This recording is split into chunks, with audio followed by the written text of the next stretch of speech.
in this Circular Industries talks.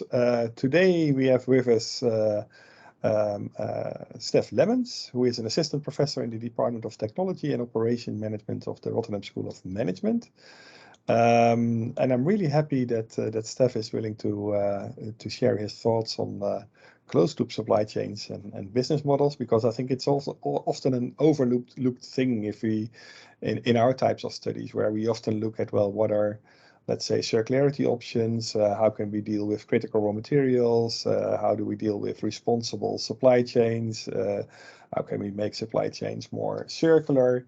All those types of things are often done by us in terms of quantitative flows and looking at effectiveness and efficiency of these different options. But the business aspect is, of course, crucial, because in the end, if there is no business model, then, well, it doesn't fly in the real world. And we have to focus much more, I think, on things that will actually make a huge impact in the real world. And I think, therefore, focusing on these business models is a very important thing. So I'm really happy, Stef, that you are willing to share your thoughts on this. I think we actually most of us are not into this too much, so I think we can learn a lot from you. So that being said, I think I'll give you the floor, and interested to hear what you are willing to share with us. Yeah, okay. Thank you for the nice introduction. Good morning to all of you on this sunny day. I am Stef Lemmens, assistant professor at RSM since 3 years ago, and I'm working on closed-loop supply chains. And like Renee already indicated, I guess you might have seen many topics related to circular economy. So in this talk, I try to focus on the business angle, or the supply chain management angle. So if we want to become circular, if a company wants to do that, is that easy? Is it straightforward? What are the challenges to develop a closed-loop supply chain? Are these new challenges? Is this different like traditional supply chain management?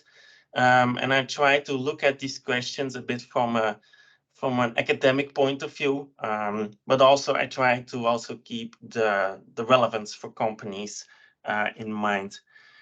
So closed-loop supply chain is actually not a very recent or not a very new research domain. So actually, a few people at Erasmus University have highly contributed to this field. So actually, this research field was established in the 90s. It was not framed as closed supply chains, but then people were heavy working on reverse logistics. So how to deal with returns of products, of broken products, or products that can be remanufactured, reused, etc. So RSM have a lot of experience with this research domain.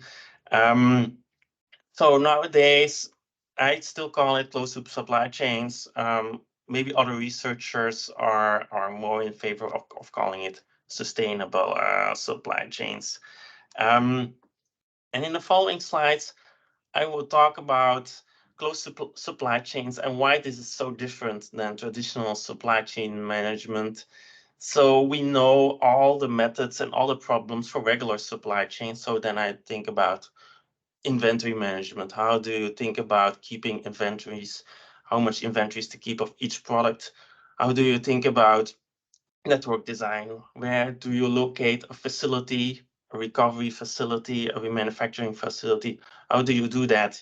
And actually, all these issues that we have for closed-loop supply chains are really different than for traditional supply chains. And there has been research going on for decades. A lot has been done, but still it seems we do not have all the methods and all the knowledge yet to answer all the problems of all these different companies. It stays difficult, it stays challenging, and in terms of academic output, there is still a lot of publications on closed-loop supply chains these days, and that has been going on since the 90s. So this field has been highly active, not only now, but also for several decades. So we all know the linear supply chain, where we start with raw materials, we are going to manufacture a product, it's going to be assembled, and in the end, a product is going to be used and it's disposed. And then we can start adding loops, so to say. So we can, maybe there is the possibility if a product is used that it's going to be reused again. Maybe that's possible. So in fact, there is no disposal of the final product, but in some way we collect the product and it gets refurbished and again put it to the market again. Maybe it's not possible to do that for the entire product, but maybe we can do that for the components. So we collect the product, we can disassemble it, get the components, and maybe we can reassemble the product maybe by mixing some new and old components, and in the end we can deliver a refurbished product into the market, and again a loop has been added. And also on a material level, maybe we cannot reuse or reprocess the component, but maybe we can reuse the materials, and based on these materials we can make new or good components again. So we are adding different loops, and this all seems nice, but it can be hard to do so. So there are several limitations on doing that. So for example, if we want to add these loops, we need to get access to the product, right? So where are these products? Who is going to collect them? Can we get them for free? Are we going to pay for them? It might be hard to do that. Also, if we want to start disassembling or reusing a product, we need to be sure that that's possible. Is a product really being designed for that? Can we disassemble it? Is it possible to do so? Maybe it can be difficult for some more technologically highly advanced products. Maybe there are quite some limitations on that, or maybe it might be very costly or require a lot of work to do so. And then finally, if we have a refurbished product or a remanufactured product, can we sell this? Will customers accept this? Will they buy it? And what price will I ask for this product? And I need to think carefully about the price. If the price is too high, maybe nobody will buy it. If the price is too low, maybe I'm cannibalizing my new products. So maybe consumers will buy the refurbished products, but maybe I will lose some share of my new product. So these can be some challenges on how to close these loops. So we have this process perspective on that. So we say we need to carefully look at the returns management. So can we access the product? We also need to make sure that we can actually extract value. How do we do that? Is this possible to do so? Is it worth the effort to recover value? And can we do that for a reasonable effort? And also we need to make sure that the marketing is okay. So is anybody wanting to buy these products that we are reselling or that are refurbished? So these are three different processes, and actually the three ones need to work well. We need to integrate them, and these are the drivers to be successful, to make sure that we aim with a nice business model that works very well. So what are the different activities that we have? So for returns, so we need to make sure that we can collect the products, that we get them back. Who is going to do that? Is this very costly? Are we doing that ourselves, or is there a third party involved? Who is going to tell us whether we can actually refurbish or remanufacture these products? So we need to do some testing here. Maybe we might be faced the unfortunate case that there is quite a large amount of products that we need to dispose. The quality of these returns can be very different and might need some manual labor on checking all these products. And then the remanufacturing needs to happen. So is this an easy process? Is this going to be automated? What's the cost for doing that? Is this worth the effort? And then finally, like mentioned earlier, how do we get these refurbished products or these remanufactured products? How do we get them to the customer?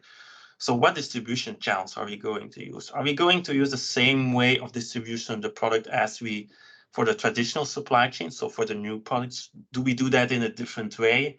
and how do we do the marketing. That are key activities, and these activities might be very different for very different products. So typically it's very hard to have a single approach that fits all different types of industries and different types of products. That might be very hard to do so. So it always needs some rethinking and reconsiderations of the business model. So I have a few slides on the trade-offs that we have for closed supply chain. So what are the components or the factors that drives the successes or the failures of having a successful closed supply chain? So what we see here on this graph is on the horizontal axis we have time, and on the vertical axis we have demand. So what we have here is a new product being introduced in the market, and sales go up. So we have a new product going into the market, sales will go up until a certain level H, and then demand stabilizes at this particular level. And then at some point there is less interest in this product, maybe a new version or better version is coming out of this particular product, and sales decrease. And that's happening until T, capital T. And the first returns that are coming in of this product that we are considering, they come in after this point in time T delta. This is the first point in time when we have some returns of the products, and these are some products that we can reuse. So these returns come in over time, and they increase to a certain level CH. And again, these returns stabilize over time, and some point in time, they also at some point in time, they also decrease. The product is phased out and it's not existing anymore. So the interesting or the most valuable area in this graph is this shaded gray area. These are the products that we can reuse, that come in, and that we can sell again, where we can offer some value. So typically, what we want to see here is that this gray area, that it's quite large. So what would need to happen, or what we need to do to have a large gray area? Or we would like to see many returns, a larger CH, or we might like to see that these returns, that we can capture them early, so that is T delta that is shifted to the left. So that's like one key observation that we can have. So if possible, let's try to shift this T delta to the left and make sure that we can capture these reused products, or the products that we can use. Let's capture them early, if this can be done for a reasonable cost. So on this graph, I show on the left, on the horizontal axis, I show the collection rate, so the percentage of products that we can collect. And on the vertical axis, I show the cost savings that we have because of remanufacturing a product instead of needing to sell a new one. And we show different lines for different taus. So what is tau? Tau is T delta divided by T. So remember, T delta was refers to the point in time where we are having the first returns. So we prefer a low T delta, and this means we also prefer a low tau, so capturing the products early. So what we see is, for a low tau, so having these returns early, we're having the highest cost savings. That's what we see here. And if tau increases, so if the returns are coming back more lately, then we are having less cost savings.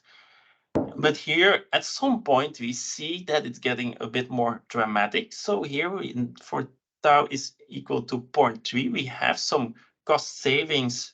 But at some point in time, for high collection rates, if we are collecting a high number of products, but we are capturing them or having them quite lately, we are getting some negative cost savings. So meaning we incur some extra costs. So this is the unfortunate case where we are collecting a lot of products, but it's too late. So we have them, but we cannot reuse them anymore, and we cannot resell them anymore. And that's the case that we are wanting to avoid.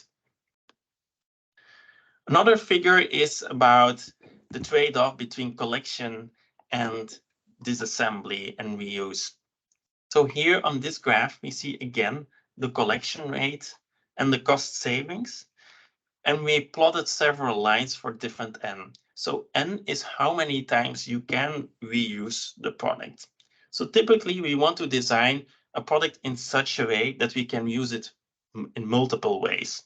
So for a large n, if we can reuse a multiple times, we have the largest cost savings. For lower n, again, the cost savings decrease. But again, if we are having a really low value for n, if we have only a few number of times that we can reuse the products, it might be again the case that we are spending a lot of money to refurbish the product to make sure to reuse it, and we're spending a lot of money to collect it. But in the end, it might not offer sufficient financial benefits. So typically, how do we define closed loop supply chains? So we want to extract as much value as we can, and we want to be sure that we look at the entire life cycle of the product. And we want to take into account all the uncertainties that we have in terms of the returns. So we are uncertain how many returns that we have that the customer will submit, and we also have some uncertainties about the quality of them, and that makes it challenging to design an appropriate closed-loop supply chain network.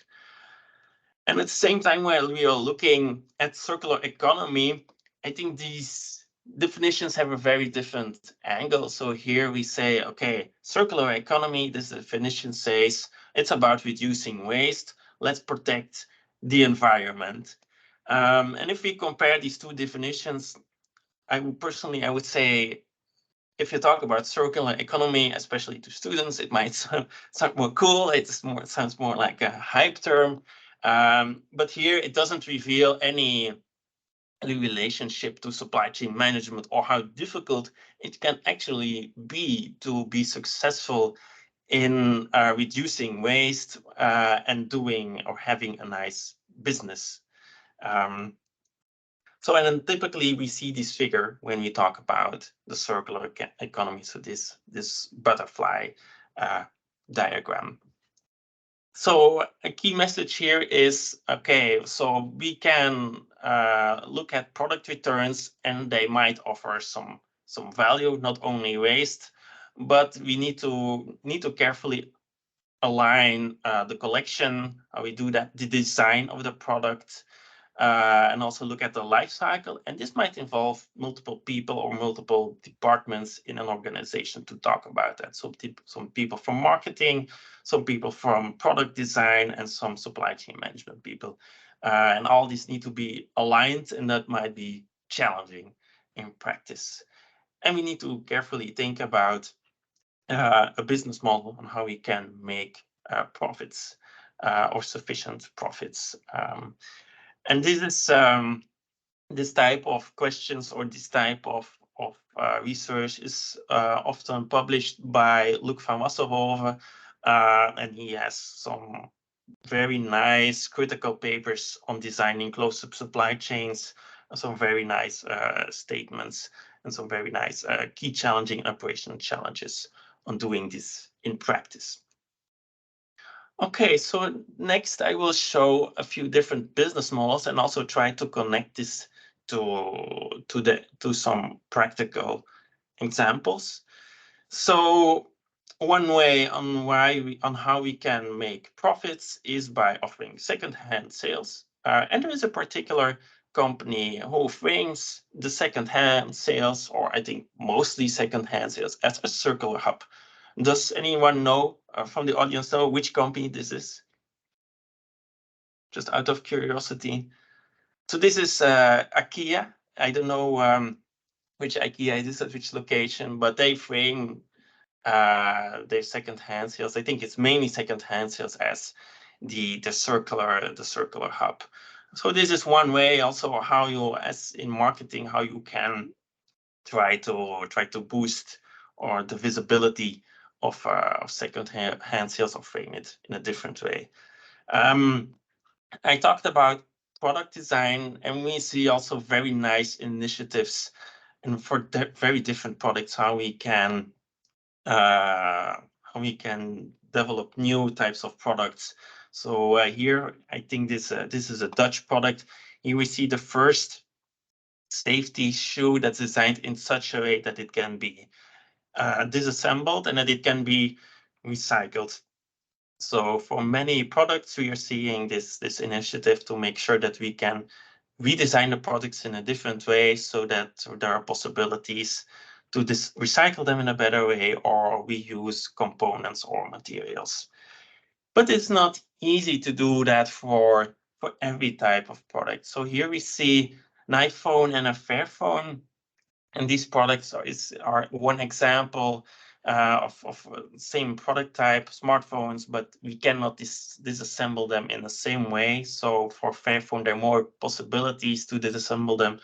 For Apple, it might be harder to do so. And one reason why you would be more careful or thinking about this on disassembling a product might be because of technology reasons or intellectual property. Maybe you're not so happy that it's easy to disassemble your products because you might be a bit aware of competitors that might be interested in copying or having a look at everything that's inside your product or what's going on. So there might be some resistance against that. We also know that that remanufacturing and refurbishing products that might be nice and might work from products like smartphones. You can sell reused, refurbished smartphones, but for some products it might be more difficult, and there is some research on in marketing whether this is really working well. So for all hygienic products, this can be difficult. So do you want a remanufactured toothbrush? Do you want that? Not everybody is happy to hear this idea. Also car seats and products related for newborn children. So suppose that you have your first newborn child. Would you like to buy a remanufactured car seat? Maybe this could be certified by the original manufacturer. That is completely fine, but maybe not every father or mother is not in favor of buying a remanufactured car seat. Also, speaking for my own partner, we bought all kinds of secondhand stuff for our first child, but she said to me, okay, the only thing I don't want to buy on secondhand market is the car seat. And of course, I had to listen to her. So in the end, this was one of the products that we bought brand new. But so as there might be some resistance or some difficulties for some products. So another challenge was trying to access or collect the products, again, that are sitting at people's homes or at companies, trying to get the products back. So one very simple example at our own Erasmus company is this initiative on the circular cup. So the goal is that people buy a cup and students can return the cups again in this particular bin, and it can be washed again, it can be reused again multiple times. And of course, we need to have proper system in place in such a way that we can access all the cups that are out there and we can collect them and wash them to reuse them. But that might be challenging, very challenging for some products. So typically, especially for electronics, many people have, like, in some place at their home, they have a drawer full of old electronics, maybe have as a spare device an old laptop, an old smartphone. And in the end, this might be a bit of a pity. The companies would like to have them back. How do you do that for some products? How do you get the product back? Are you going to establish some deposits? Are you going to collaborate with some third parties to collect some products? Or are you going to pay the consumer for some products? But what price are you going to offer them? So if if you are having a lot of returns and paying them, this becomes a significant cost. So it might be very challenging to decide on an appropriate buyback price. So it's setting this price might be difficult. And these are all cases where we as a customer are having the products or are the owner of our product. So we are having the ownership. But what we see now is that we are having another way of giving access to products to consumers. And that's what we call leasing products or products as a service. So one example is the case of washing machines. And this case is one example of where a consumer is no longer buying a washing machine, but leasing the washing machine. So this means a consumer pays for the washing machine, it gets installed, and the company is still the owner. We are only the user. And the company takes care of any repairs if necessary. And at the end of the leasing period, the company will take back the washing machine. So that's one advantage. The company is still the owner, so the company has the right to get it back from you at the end of the leasing period, and maybe it can reuse the washing machine again at another customer. Maybe that can be the case. So one advantage is here, as the company is still the owner, it also decides or has the control to access the products if necessary. And we see that there is quite some research in closed-loop supply chain on this type of products as a service models, and also from a marketing perspective. So for some people, this might seem strange. Why lease a product and why not own a washing machine? Can be some people might find it a bit strange, but also we have some other questions related to this. So how are we going to price that? So are we going to let the consumers pay per use, per time, per month, some kind of monthly fee, or per time that they are using the washing machine? So that is a different type of pricing that might be hard to do so, and where we also see some research. And this is one example of washing machines, but this products as a service idea is present now for other types of products. So also for lighting products as a service, not you pay for lighting, not for the light bulbs. Also for printers, where you are leasing the printer and the company takes care on when you need to refill the printer. So they are automatic processes on when to send the ink. So this is there are some trends in that, and it's some testing on for which products this work and for which products this might be hard to convince consumers. We also have the subscription models. So then we think about bike sharing. So typically for some companies this might be hard. So typically there is a calculations on how many bikes we have in the system and how much profits they can gain by the subscription. But we see that it's really tough for some companies, as we know that sometimes these bikes are not treated as well as it was expected, and the lifetime of these bikes are overestimated. So in the end, there are too many costs related to repairs, to repairing these bikes, and sometimes leads to bankruptcy, unfortunately, of some of these bike sharing systems.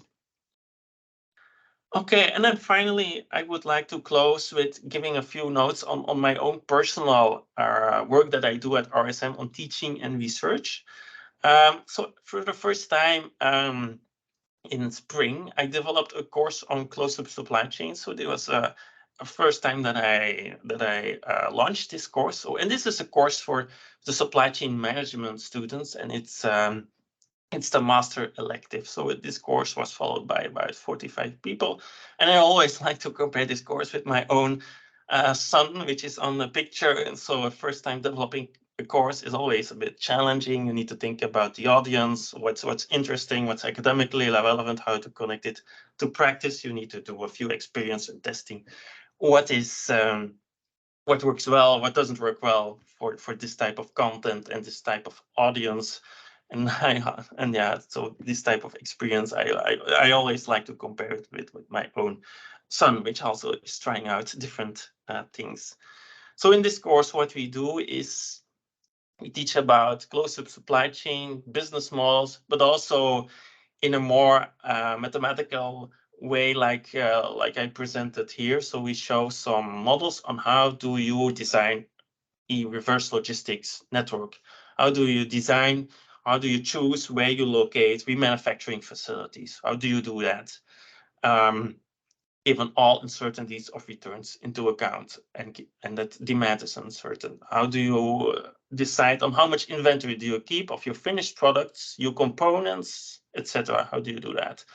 Other activities that we have is students are talking about a paper and a business case, and we also try to connect it to practice, and therefore we invite some people from other universities, but also from companies. And then finally, what I want to mention is the current research that I'm doing, and I'm involved in a project, and I see Jan Henk is present here, and that's on circular circuits. And here we are interested in designing a new way or next generation electronics. So questions that we have here is how can we improve recycling technologies for electronics? How can we do that? How can we reduce waste? Because there is still a huge amount of waste for electronics. So there are many technical questions related to materials, product design, but also the angle from RSM, and this is in collaboration with other people and a PhD student, is okay, which business models would work for electronics, what could change here. So that's a final note, and this research has started recently, and we hope to have some nice developments here. Okay, and that's it from my side. I hope this gives a bit of this scratches the surface a bit of what I'm doing on closed-loop supply chains and how I use it in teaching and research. So it's the end of my presentation. Thank you for your presence. Thank you, Stef, for a nice overview. I'll just give you a hand, and there might be some virtual hands, but thanks for thank you. Thank you. Yeah, I'm sure there are some questions. So let's see if we can just open the floor for any questions. Just either raise your digital hand, or as long as nobody has raised. Oh, there's a digital hand. Ming Ming, please go ahead. Yeah, thank you. Thank you for the nice presentation. I'm just wondering, because I see your presentation consider quite a lot of the stock in service. So you have produced some products, and then you entered the service to the, I think it's the page 13. It's a very interesting figure. And there you have a delta T. That is the part which you consider that is the value of the reusable products. So in your function, you consider that if the quicker you can harvest the renewable products from the customers, then you have more potential to reduce the cost. Or and here is the things, I think this is quite narrow. If we can narrow down just to see one type of product for the very closed loop, very small loop, probably this is the case. But if we consider even this product after usage, they cannot come to the same value chain. We see the purpose is to create value, and the value is not necessary to be returned just within your current product supply chain. So if it can be broadened, then I think we would like to see it can postpone. So if it can retire later, then it means they create more value for the current service to the customers. And if it returns later, it doesn't come back to the same loop, but it can distribute to other cascaded use. Or if the creativity is so high, then abandoned factory can be turned into a modern residential building or very beautiful museum. Then the value is enormous.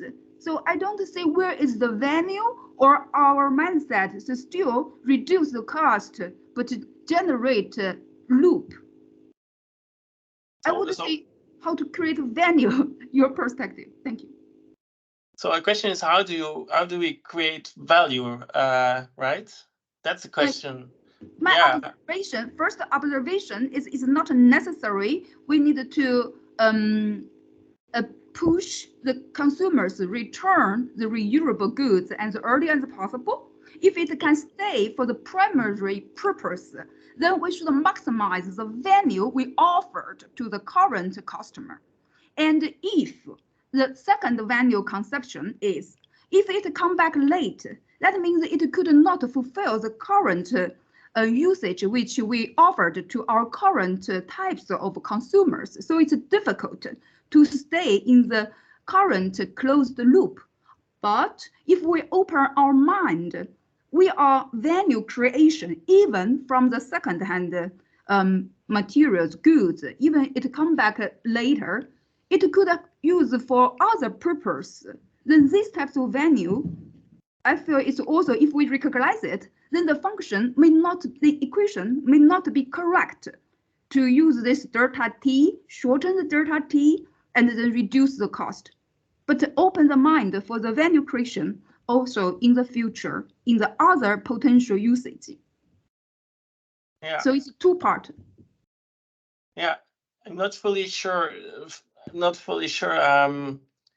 I understand the question, but so this figure is not considering on how we extract the value or how the product can offer value, but it only wants to talk about the timing, and so because the idea of this, or how this figure came to mind, or where did it come from, is that we saw, and it was some years ago, that that companies were having a closed supply chain.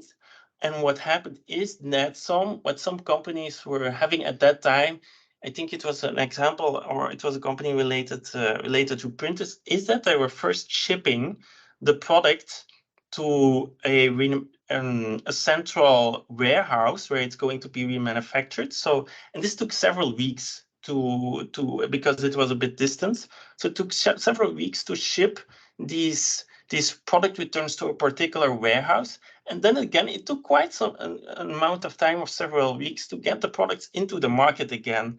So to make sure to reuse them again. So in the end, a long time was lost due to distribution and collecting the products.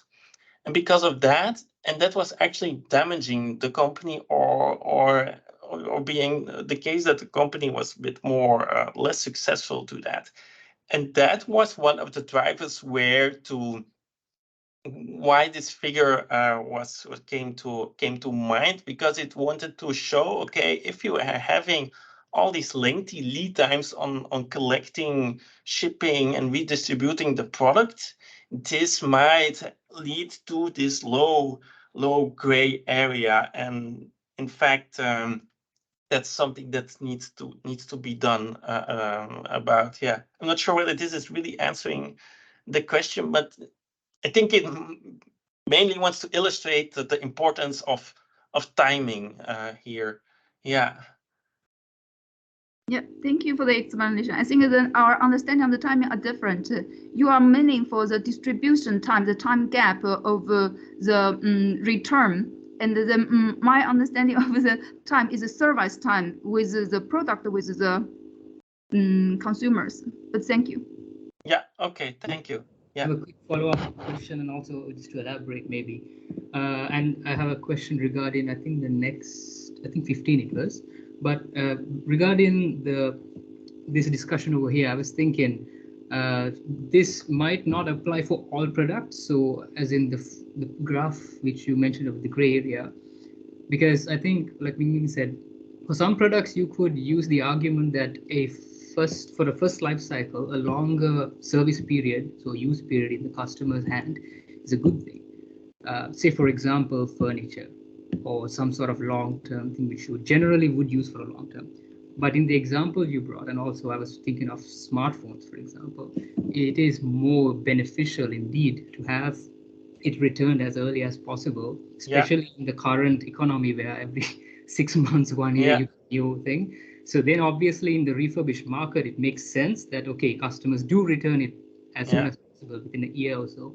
Though, because when we're talking about software updates and all that, we would rather not have a 5-year-old phone or 3-year-old phone and refurbish and use later. So I think this quite so applies to the circular electronic stuff. It's also your research. Indeed. I totally agree with that.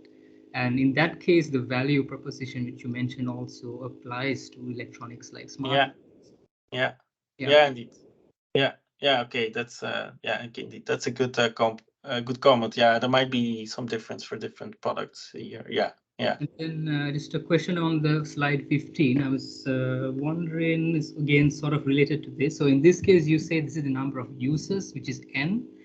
But how do you think this would change if we look at longer lifespans instead of number of users? Because if you could argue that if n is 6 and 1 n represents 1 year, and is there sort of a connection between the number of users and maybe the longevity of use? And on this cost saving, do you think it's sort of correlated, or how does that work? I didn't explicitly look at that. I think here the n is independent of the length of the life cycle here. It only demonstrates how many. There is a benefit of having a product designed in such a way that you can reuse it multiple times. And if it's too little, maybe it might not be worth on collecting all the stuff and trying to refurbish and remanufacture it.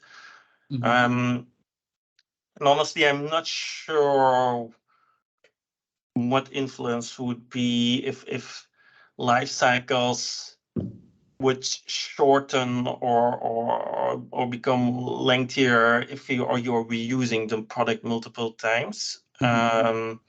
But here, the key message here is having the product in such a way with a high N seems to be more beneficial. That's the key message here. And this also includes like the logistics of bringing it back, refurbishing it again, and then sending it again. Indeed. Yes. Thanks. Levon.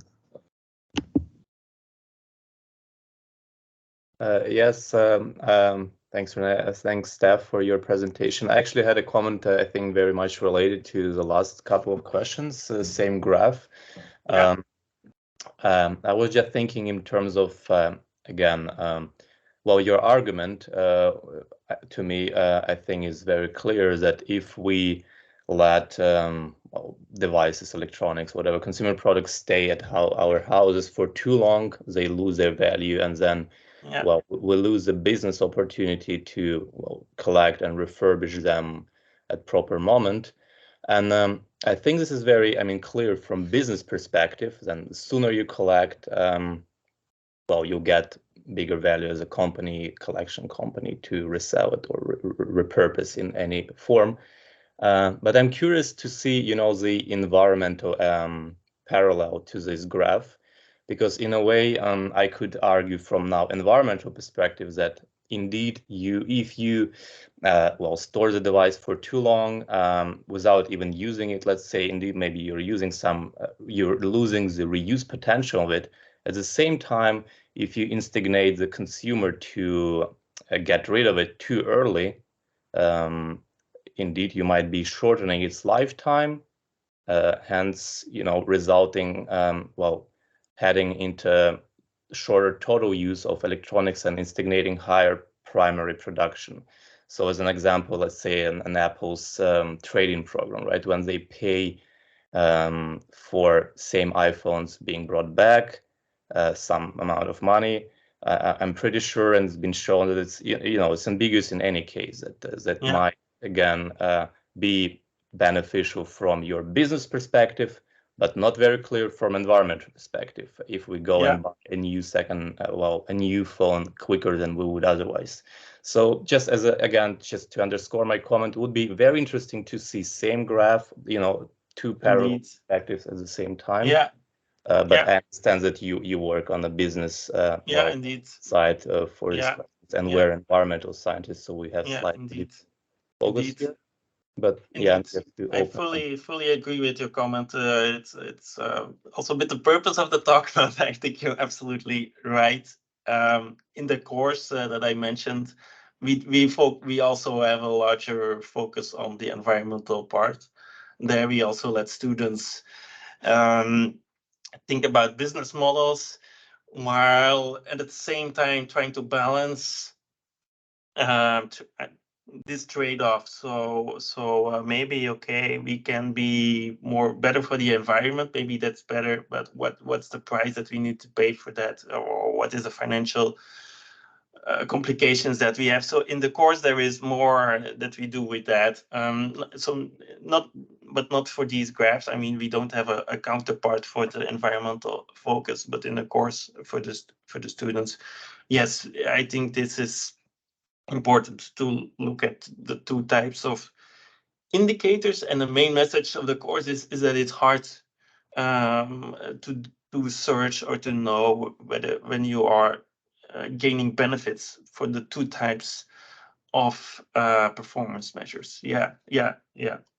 Great. Thanks for the comment. And we agree on that. Good, you're looking in that direction too. Nice indeed. Thanks again. I had a more general question, Stef.